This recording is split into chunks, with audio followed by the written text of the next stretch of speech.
Čau, tadyhle je Graffiti Show. Live Graffiti Show 19.6. sobota, Olomouc, US klubu. Check it.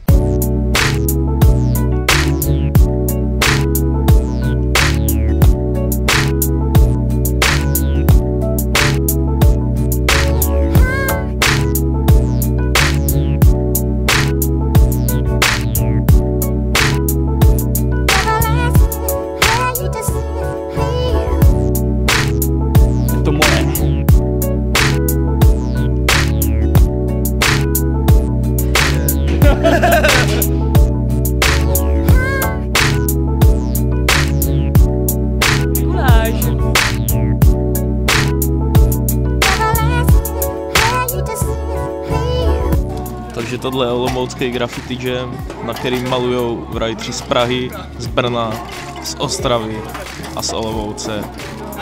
Ostatní writeri malujou na graffiti jamu u Zenitu.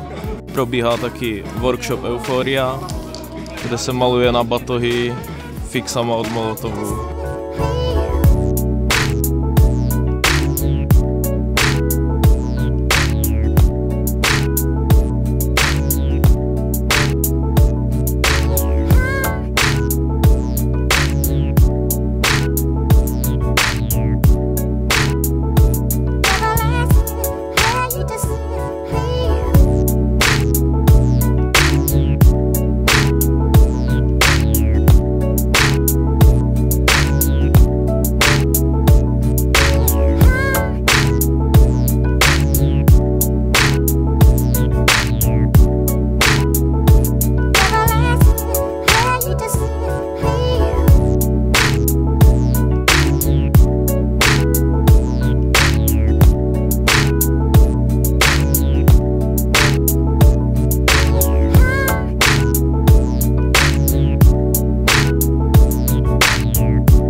Já jsem ti nechtěl takhle kazit, ale dobře.